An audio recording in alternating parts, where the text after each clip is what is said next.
So today I get the pleasure of talking with Dr. Stan Tatkin.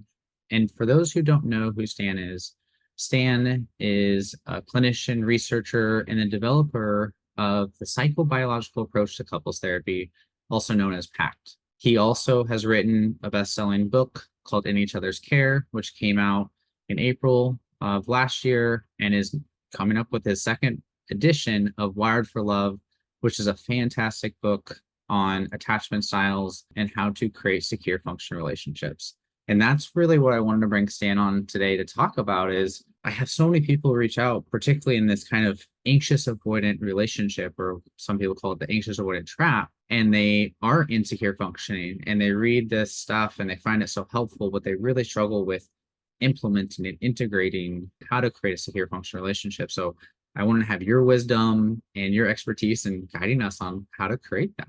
First, I want to say it's good to see you, Kyle. Thank you for inviting me. And one way to think of secure functioning is not having anything to do with a secure attachment per se, but that it is the only thing I can think of that allows for secure attachment in adult romantic coupling. That's the reason is that it's a series of social contracts based on fairness and justice between two partners, equal partners, adults, coming together collaboratively and cooperatively to work together to create a culture, a system that is theirs and theirs alone. And because it is fully collaborative, or we think of it as a two-person psychological system of we and us, as if people are in I don't know if people can see, as if people are in a three-legged race, basically a team's approach. And so that, we believe, is what takes threat off the table, one of the issues with secure attachment, and also lowers interpersonal stress, which we know is a killer. And so that's what we want to do. And it also increases happiness and releases, we believe, because of lowered interpersonal stress, it releases resources that are vital for creativity, health, development, and moving towards complexity, which is what we're aiming for. So that's secure functioning. It is what partners decide for them that they believe is either right or good or best. And so we're aiming again for a higher moral reasoning, functioning of teamwork, that we believe in something greater than ourselves. That's the union that we imagined, that we dreamt of, and that we manifested together, and that we continue to shape as time goes forward. That is as we like it. That's good for both of us. And that's one of the things that's what I love so much about your work is we have to really be intentional, really kind of put in the effort. And you and I talked about in some of our past interviews about kind of what that looks like with people in kind of, anxious avoidant relationship, or what you call wave and islands. Can you just, before we go into that dynamic and how to really show up and create that collaborative, cooperative relationship, where do these relationships struggle? And maybe we should start with like what a wave is from your lens, what an island is, and then we can go into where they struggle to build that. The psychoanalyst and family therapist pioneer Ivan Bozer-Menyenaj was one of I think the only thinker at that time, or in family systems, period, or in psychology, period, that focused on justice and fairness within the family system. So insecure attachment has to do with a fundamentally unfair and insensitive relationship between infant. Of course, the infant doesn't know this, but later on, when we compare and contrast, the infant adapts immediately to the interactional culture of that parental unit, right? Whether it's the mother or the father or both of them or whoever raises the baby. We see this when we study babies. We see the changes instantly when viewing babies at the start of 10 months interact with their caregivers. And so as the child moves through time, these relationships basically still remain in somehow focused on the self in the caregiver, rather than on relationship. And this is neither good, bad, right, or wrong. This is nature repeating itself. This is a lineage of how we interact. If the emphasis is on the self with regard to the caregivers, not on relationship, there's going to be some adaptation for the child that is perceived as unfair, such as I give up a secure base for having to be independent.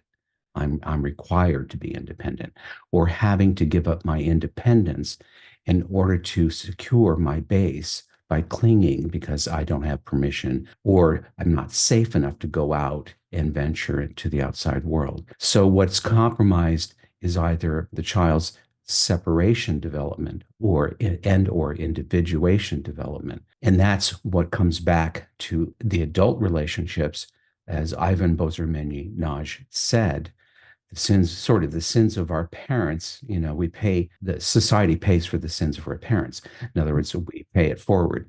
We expect our partner to make up for the inadequacies and the unfairness of our childhood. That's, in a nutshell, what insecure attachment is.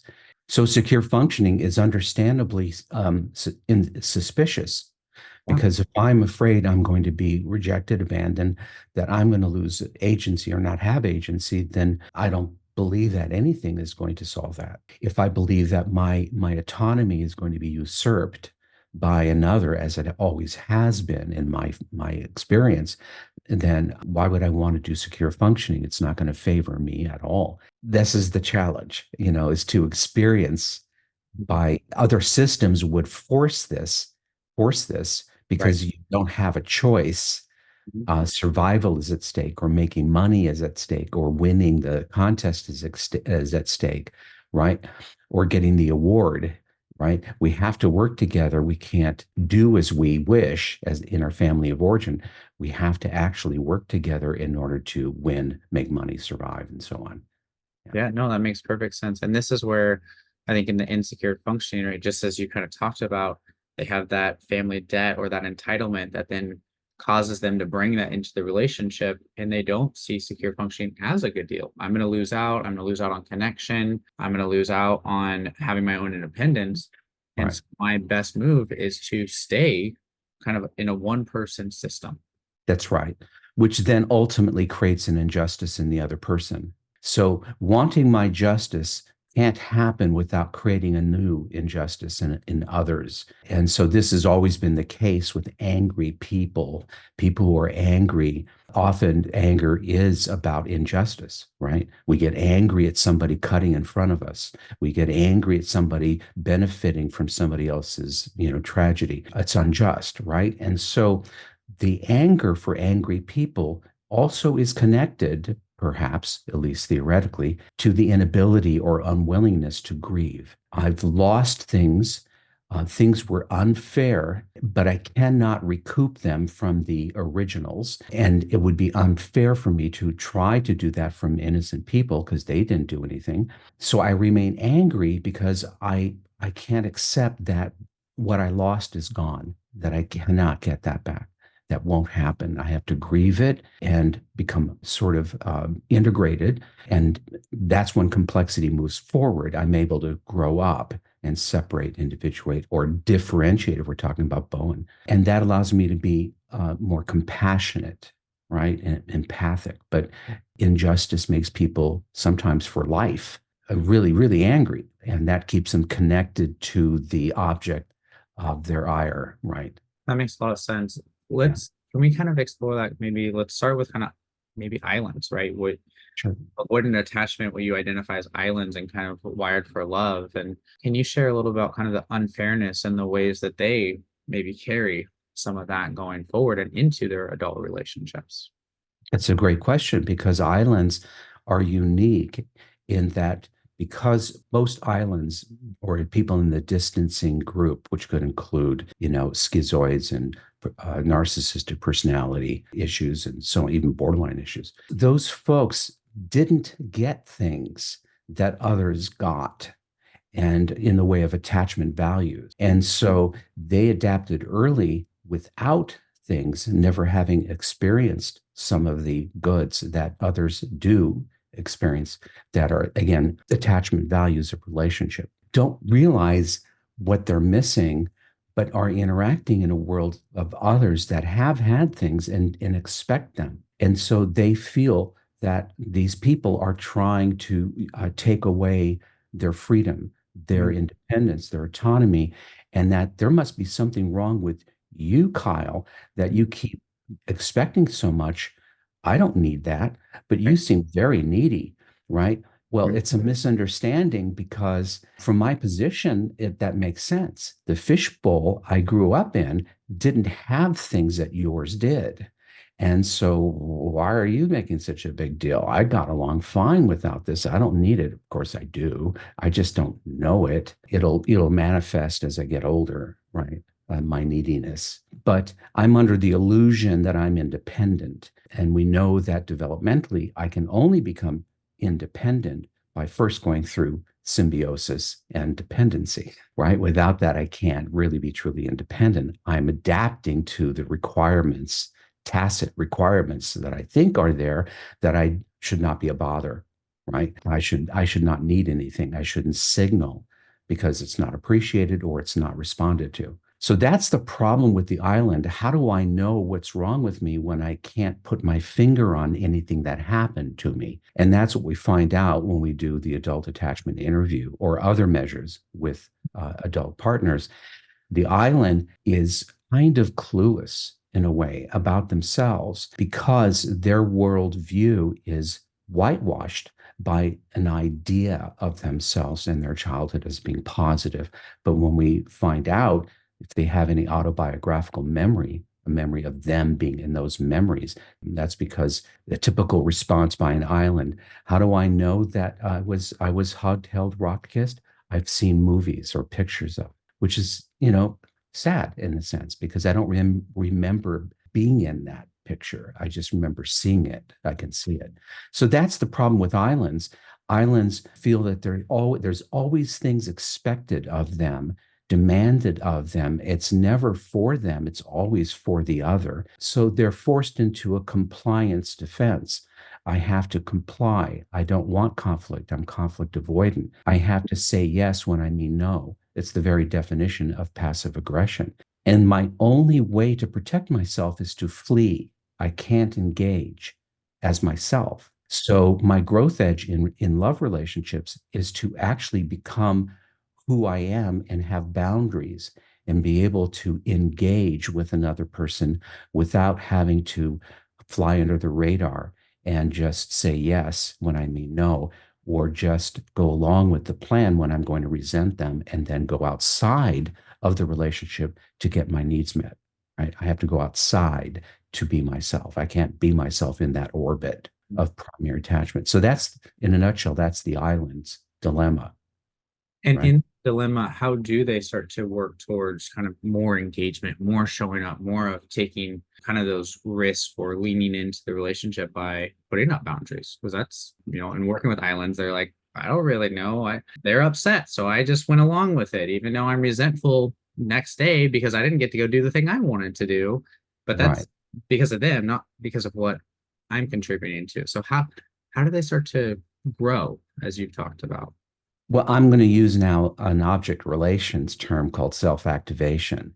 So, with both islands and waves, they're developmentally delayed Mhm. to a degree in that they cannot fully self-activate to be themselves, which means, to get wonky now, that they employ an executive function that's pain avoiding or pleasure seeking and not one that's in reality that does the right thing when it's the hardest thing. That requires a different part of the prefrontal cortex that is constantly being compromised by my acting out, which is another way of pain avoiding, right? Or pleasure seeking, or by my avoidance and not saying what's true, right? I'm working really hard to be in this relationship because I experience as an island more interpersonal stress than others because I'm dodging and weaving. I have to think all the time of what I'm saying. I'm working way, way hard to be in relationship with you, which makes me want to get away and be by myself, right? It's Mhm. natural because you're too hard. Everyone's too hard up close. In order for me to believe that I have to look at myself, I have to go through losses, unfortunately, because I won't believe what you tell me. You tell me that I'm just too distant. I'm too involved in my work. I'm not related, right? And I think you're just crazy. For some reason, as soon as I get in commitment with you, it's Right. so weird. It's so weird. I just not into you anymore. I'm Mhm. not attracted to you. I can't get it up. Or I can't get lubricated if I'm a female. I just ew. And I know it's you, right? Right. Until it happens several times. And then I go, Hmm. something wrong here. I Mhm. keep getting out of relationships with disappointment, and the complaints are always the same. And I'm alone. What's up with that? And Mhm. then I start to figure out it's me. It's in my mind plays tricks on me. I begin to turn off to you because I'm threatened in the commitment, right? I no longer feel I have agency. And so I can't feel my libidinal energy because I'm trapped. With the island, they have to learn that what they think has been a good thing isn't. They have to become their distancing and need for autonomy has to become more ego dystonic, like an alcoholic turning against their alcoholism instead of saying, "What? What's wrong?" So I drink, so I get drunk, so I drive crazy. They have to turn against it in order for that change to begin. So that's different with the wave. The wave is getting signals all along the way that they're too much, too needy, that they're hard to get along with, that they're angry so much, that, they're so ambivalent and so, overwhelmed all the time. So they're getting signals a lot and suffering more than islands because islands have a better defense than do waves. We would think developmentally further behind the wave in development because the self is still not fully consolidated. I have to protect myself against you rather than I have to watch my step because I might lose you. And do you want me? Do you want me? Do you want me? Do you still want me? Do you still want me? And so I'm testing because I'm so afraid of losing the relationship, but I'm still a one person system of I, me, my. And that's kind of that wave approach, right? Right. Of going, are you going to be there for me? Are you going to be there for me? Are you going to be there for me? And That's right. so going into that, how is that still one system? Because I find waves are like, well, no, I'm very relational. I'm always thinking about the relation. I'm always doing that. And there's a part, I mean, you talk about this in your work, but I'd love for you to explain that right now. Of how is that still one person system? They are more related than islands, that to be sure. Just like people, and I don't want to compare these two as being the same. Please don't take it that way. But there's some similarities between borderline personality and wave and narcissistic personality disorder and island, right? There's some, that's why I'm putting them in something called the distancing or clinging group. So Mhm. it's easier to make sense of different ways of looking at these. The same thing, narcissism or the narcissistic disorder is still viewed to be earlier in terms of the injuries that stunt the development, earlier than the borderline. So then people, why do borderlines seem crazier than narcissistic disorders? Because the narcissistic disorder has a better defense. They're not afraid of more things. They're just afraid of the self being co-opted or engulfed, right? Mhm. Whereas the wave also concerned about the self, but also now in a further developmental stage of rapprochement where they need that relationship, but they're frustrated because the relationship is disappointing them or they'll feel rejected or punished. And so I need you, but you're ineffective. So go away. I can do it myself. But no, wait, I'm mad because I need you. I can't do it myself, but you're incompetent. You're not making me feel better. So that's the ambivalence, right? You come here, go away. It's a one person system in that I'm preoccupied with the injustice or unfairness I experience in relationships because you're not meeting me where I want. I'm working for breadcrumbs and I'm codependent and I'm constantly thinking about the relationship or you in a manner that makes me feel resentful, but I'm not here as an equal partner. I'm either over focused on you or over focused on me, but I'm not in a system of we, right? I want my justice. I want you to take care of me, but at the same time, it's not reciprocal, which is interesting because what I'm angry about is lack of reciprocity. Hmm. And so, interestingly enough, Kyle, when we do pressure examinations of partners and whether how well they know each other, you would think the wave would know their partner much better than an island. And yet, the island usually comes out better at, what are the core vulnerabilities of your partner, right? The wave doesn't seem to know because of their preoccupation with themselves, you see. Well, and this is one of the things I think with waves, they do focus on their partner, but they're focused on their partner's behavior to get That's what right. they need. It's not That's necessarily what's good for you. It's you have to be good for me so I feel good for our relationship, right? It is that one person approach. that's right. Just like the island is under the illusion that they're truly independent, Mhm. the wave is under the illusion that they're good at relationship, right? Because they were forced into having to care for a caregiver. So they think they're better, but they're not because children aren't good at anything, right? Adult. So put an island in isolation for a while with their primary away, which is something they look forward to. We can tell that they don't take very good care of themselves when they're apart. Mhm. That's one of the tells. They don't go to bed on time. They eat. They use drugs. They do other things because they're in their happy place alone, but they're neglected, and they don't know how to actually really care for themselves in relation to being in that orbit, primary attachment orbit. I want to get away from you, but once away from you, I'm not really good at taking care of myself, right?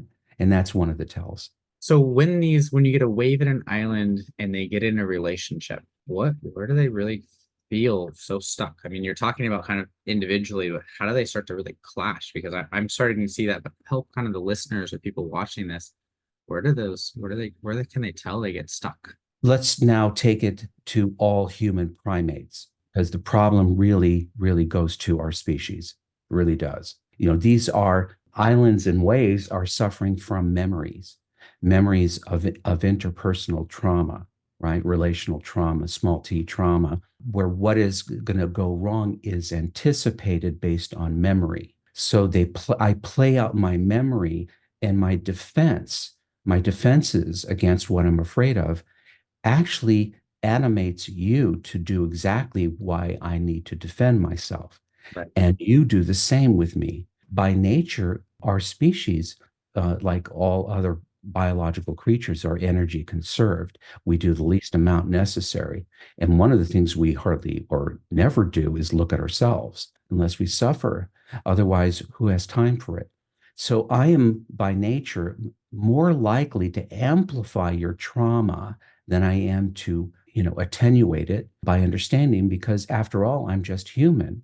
And if you push me away, I'll go away. If you attack me, I will attack back, right? I'm going to protect myself from what appears to be threatening behavior from you. Now, if I understood you, I'd understand you're behaving that way because you're afraid, right? But I don't know that. I'm not being paid to understand you, right? I'm just another person. And so you treat me this way that's insensitive or threatening or unfair.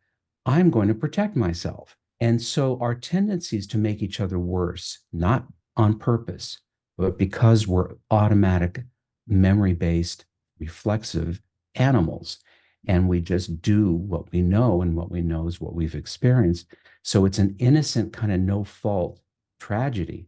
You and I would have to know things and have to be further along developmentally to not simply react, but to think, why do you do that?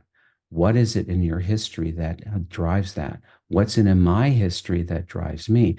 I want to stay with you. I want to understand. But most of us are not going to understand. We're just going to, it's the old adage, I don't know why I'm unhappy. Let's see. Oh, yeah, I just remembered it's you, right? That's us. That's the human condition. Everything's externalized, right? It's always outside of me that's causing a problem. And That therein lies the problem with all relationships, whether it's island wave, duck or goose or whatever. So there's an inherent problem in our species having to do with our survival instinct and threat. And we're easily threatened like other animals, and we will begin to protect ourselves increasingly if we're not able to do things like repair, make amends, make things right, provide justice for an unfair act, right? Do all of those things, or work collaboratively and cooperatively. Mhm. So you and I will more likely go to civil war in our unit if we don't have a shared purpose or a shared vision to focus on, right? We're working together. But without that, we work on each other, and that's war.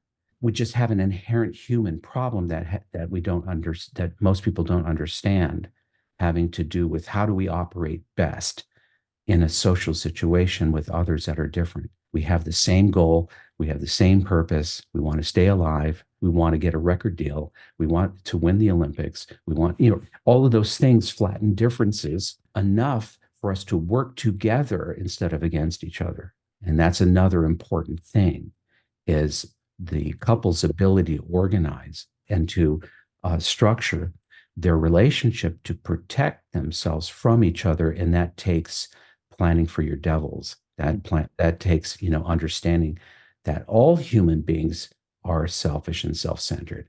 We think of insecure attached individuals as definitely selfish and self-centered, but we could extend that to really all human beings, Mhm. really, and that will all act badly and one person oriented if we're under enough threat Right. or stress or pressure. Will all revert to that, which is unfriendly to others. And so we have a lot of growing up to do. Secure functioning is basically requires growing up, being Right. an adult. Yeah, being an adult, holding impulses, understanding that we're perfectly imperfect and that we're ultimately disappointing and annoying and a pain in the ass. Well, and really being mature enough to accept that and not see that as a shameful thing, but just as this is how we are. And I hear the really Sure. big call that you're saying is in insecure functioning, you're the problem, not me. Right. And I got to fix you, or I got to change you, or I got to keep my defenses up from you. And we don't actually talk about how do we make this good for both of us. We don't actually, I mean, you talk about the importance of shared principles of governance. You talk about shared vision, shared purpose. And we've talked about this before in our previous interviews that a lot of couples don't spend the energy No, to actually form those. And this no, is, I think, one of the crux of insecure relationships is we keep kind of doing the same thing over and over again because, as you said, we're energy conservative, even though it's a bad deal for both of us. But if you're the problem, well, I don't really got to work on the agreements. I don't really got to do that stuff. right. And we stay in the same place. And so, with your research, your all the stuff that you've worked on, how do couples that are in a kind of anxious avoidant island wave dynamic where they are stuck in that place, how do they grow up as individuals and maybe even as a couple to start to foster that secure relationship? They have to build the relationship themselves and see themselves as the architects, Mhm. full stop. There is nobody else. There is nobody else that knows better. There is nobody else that should tell them how this should be organized. In other words, relationship is like most of the things that we as a species do, is manifested by a dream, by image, by things that we create in our heads, right? Otherwise, we wouldn't, as Harari says, we wouldn't have corporations, we wouldn't have cities that are made up. They don't exist, right? So we dream these things, and then we get people to come on board and manifest them, and then we create things like schools and colleges and what's something called higher education. A love relationship is made up. It's a shared mythology. And and the problem is that you and I are going to have a dream image expectation entitled set of entitlements according to what's in our heads. And if we don't align those, we're going to fight, because my image and your image is entirely different, or different enough to be dangerous to me. And so it starts with Are we dreaming the same dream? Do we want the same things truly? Do we fear the same things and want to protect each other from the same things? What is this purpose, this thing called a relationship? It can't be based on something as frivolous and as wispy and ever changing as love, right? It has to be on more solid ground, like we're going to survive together. We're going to protect each other in this dangerous world. We're going to then thrive together once safety and security is assured. And that's of our making. We're deciding this. We can't protect ourselves entirely from the outside world, but we can definitely do a damn good job of it by being a team and not having a war in our own foxhole, right? We have to be allies.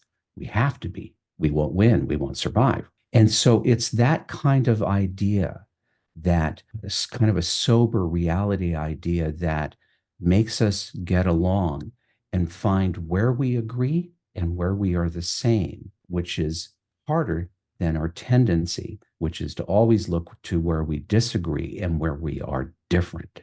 That's how we're wired. It starts with the whole conception, the whole start of what are we? Why are we? Why are we? And it has to be thought and talked about, and it has to be vetted for whether we're telling the truth and whether we're really on the same page or whether we're off a little bit. Remember, we never are on the same page ever. You can't be. It's impossible. Two different brains, two different cultures, DNA, two different, all sorts. Everything's different.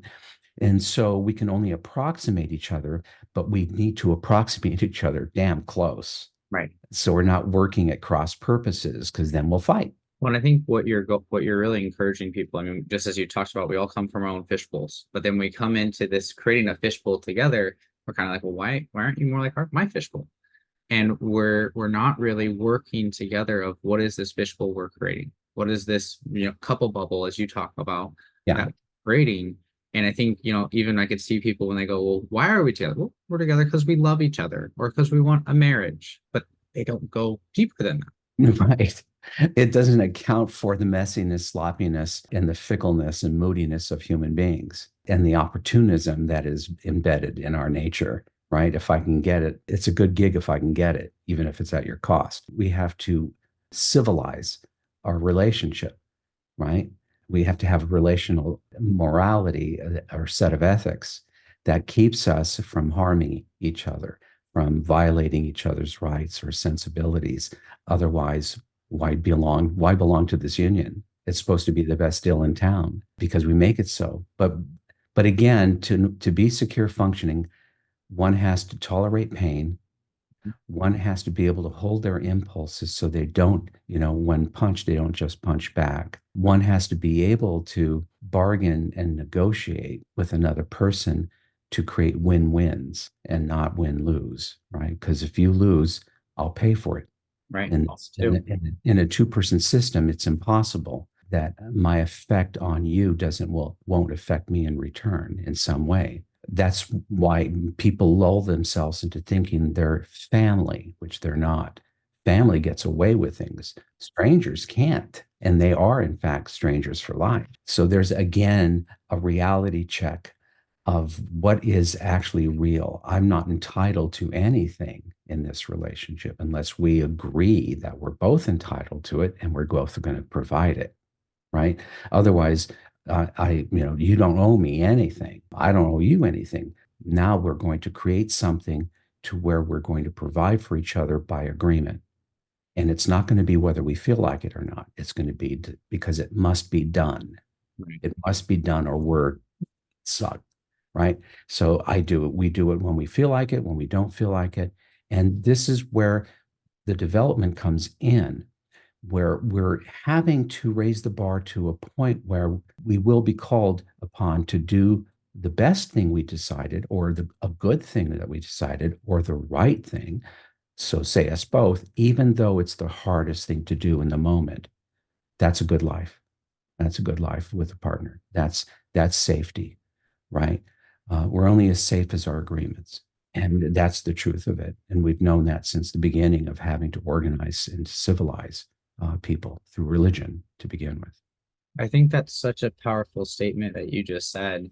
We are only as safe, and I'm going to add the word secure. And That's this, right. I think so many people, especially in the anxious avoidant trap, they don't have shared agreements. They're just operating and reacting and pushing for what they want, kind of from that one person lens. And it just continues to cause them to feel stuck and then go back Yes. to the same defenses that are familiar to them. Right. Because without an agreement or a structure or an idea of ourselves, why we exist as a union or alliance, we're going to naturally do in the moment what is reflexively automatically right for us, Right. but it will violate the other. That's because we didn't come up with what is right for both of us. It is idiotic, actually. Uh, there's been no contrast to say, yeah, this is as dumb as going into business without making the same arrangements, Yeah. right?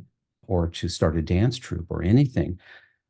And so there's a naivete, and the culture's to be blamed for that, that there isn't anything in religion or culture to help us understand what marriage is or could be, should be, or maybe how it should be, but no way to know how to do that. Right. How do you do that? Right. Well, Well, I we'll think this work is it what, out. Work it out. right. You'll figure it out as you go through it, Figure right? it out. That's the whole Yeah. thing. But the problem is if, just as you said, if you don't have those agreements, if you're Yeah. not working collaboratively, if you're not cooperating with each other, you're screwed Yeah. because Both of you. you don't have a sense that you're in the foxhole together. And if you're not in the foxhole together, even as you said, when it's hard, right? Because we want to avoid pain, we want to move towards pleasure. That's a natural Absolutely. primary Everyone. thing, right? Everyone. But those agreements, just as like if we have agreements with ourselves or work, we show up at work when we don't really want to do it. We That's do right. other things when we don't really want to do it. It's the same with the relationship of, okay, if that's what I agreed to, I gotta show up, even if it might be hard or a tense conversation. And we gotta sit in that and make it good for both of us Yeah. for this relationship to thrive. And I think again, that's you and I talked about this last time, but it's coming up here again of when we do the hard work now, it's Yeah. safe down the line. If we avoid it, Yes. we're screwed down the line. Right. Yes. It's really not a luxury. It's a necessity. It is survival based. Our lives depend on this because it is a sort of a microcosm of the macrocosm. We see it every day.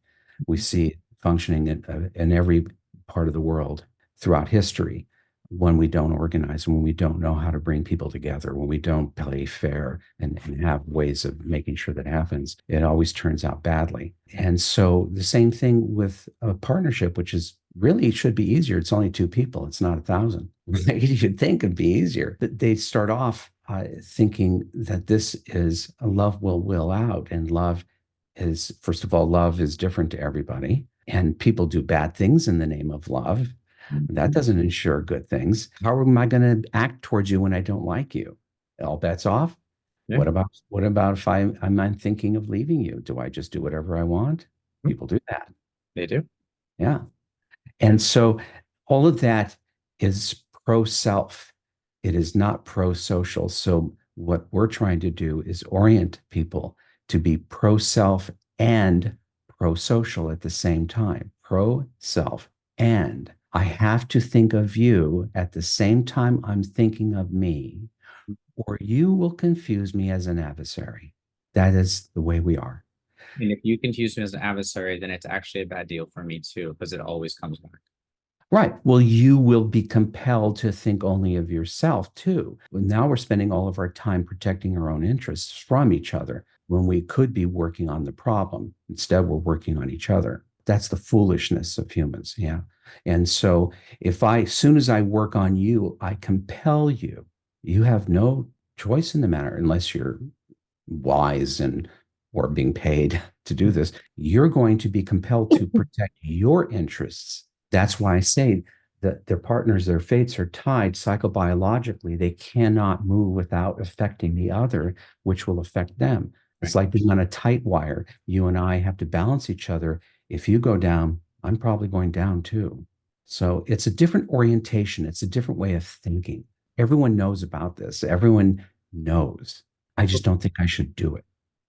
Well, right. And I think that's the part that so many of us are stuck on. And I appreciate, I mean, you've been doing this work and pushing these messages for so long. And I think you said like our culture, even our upbringing, they don't go into the hard work we do with government, we do with businesses, we do with organizations, we do with soccer teams or sports teams. Yeah. Comes to even a dyad when it's romantic, all of a sudden all that stuff is boring or not helpful. And Or it a waste of time interfering with the real things we have to do.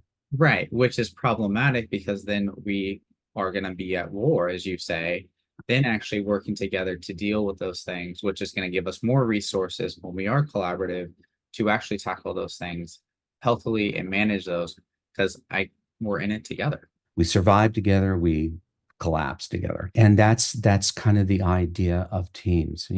There's something greater than ourselves that we're serving, which moves us out of the insecure mindset. It's not about me anymore. It's not just about you. It's about our union. Everyone that we serve, including our children, are only as happy as we are. We have a duty to ensure each other's safety and security at all times. We have a duty to ensure each other's well being, because if we're not in good order, nothing else will be. Nothing. Our health, our ability to make money, our creativity, our parenting, being good neighbors. We're just not as nice when we're insecure. No. We're not. But if people only knew just the health risk, just longevity and the amount of interpersonal stress between and then two individuals begins to accrue, it's called allostatic load. And we begin to experience entropy at a faster rate. There's wear and tear on every part of the mind and the body, the brain and the body. And we pay for that.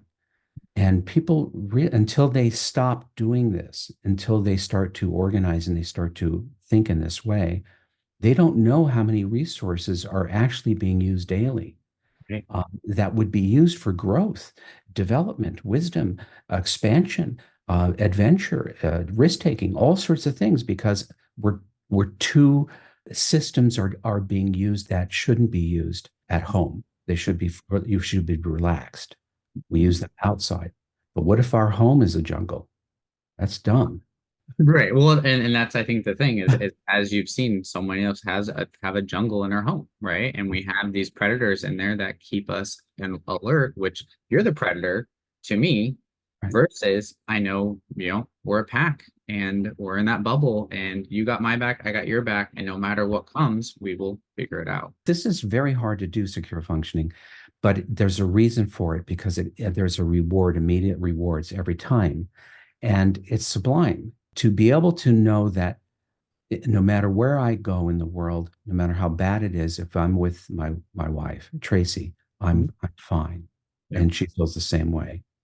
That's an achievement. That just doesn't happen. So there are huge rewards for teamwork, huge rewards for mutual respect and equal power and authority and working together as leaders, and for real, and to guarantee each other's, as we build these measures or these bars that we're going to set. The sky's the limit if we both want the same thing. All we have to do is give each other permission to enforce, and we make each other get there. So it is so much nicer. It's hard to convince people if we've only eaten this kind of food. We don't know what that's the menu is kind of nice, but I have no idea what it tastes like. Right. It sounds good in theory. It sounds like a good idea, but I have no idea what that tastes like. And that kind of Right. keeps me from even exploring or do the hard work, right? That pulls me in. And so I think that's the thing. I know we got to hop off here, but this is why I think the work you do is so powerful, right? In each other's care, you give so many examples of where couples do it wrong and where they get stuck and they do not have that shared alliance, but you also show how they can do it differently. And you Yes. go in each other's care, you go through so many examples of how romantic partners can use secure functioning principles to actually have a really strong relationship that allows their home to be a safe haven, a place of relaxation, and allows them to thrive in the external world. Let's all try to save the world. Yeah. So anyone who's watching, I mean, this is really what's at stake. And for those, particularly even myself, coming up insecure, being insecure in relationships, this does maybe feel like something, oh, I want that. But it's really when you kind of put in that work and start to read through In Each Other's Care or Wild for Love, which the second edition is coming out soon, and you start to come to these agreements, that's where you'll start to see the fruit of the labor. That's the piece that, as we end today, I really want to make clear from all the amazing work you do, Stan, of Thank you. where, when we make our agreements, that's our safety and security. Anything you want to share before we end today, just to remind anyone about your amazing work or things that would be helpful for them? Wired for Love, the second edition, it's funny when you write something years ago and you look at it and go, oh dear. So it gave me a chance to correct some of those things, but Mhm. also to keep up with the times, because at the time I wrote the book, I was only thinking about heteronormative, dyadic systems. But I've come to really expand my thinking in terms of all the different ways that people create relationships, whether it's in dyads or triads or quads, and also ever complexity of gender identification. And so all of this stuff was missing. And Mhm. so I try to make that right, not by rewriting the whole book, because it's still on couples. I can't change that book on it, but I've added several chapters to increase the understanding of what I wrote to keep up with, my own growth and understanding of what I'm talking about. Yeah, no, that makes sense. Thank you so much for updating that and including that in this new release. I appreciate that. Hopefully, people will like it. I hope so too. I know I will. All right. Well, thank you so much. As always, Kyle, thank you.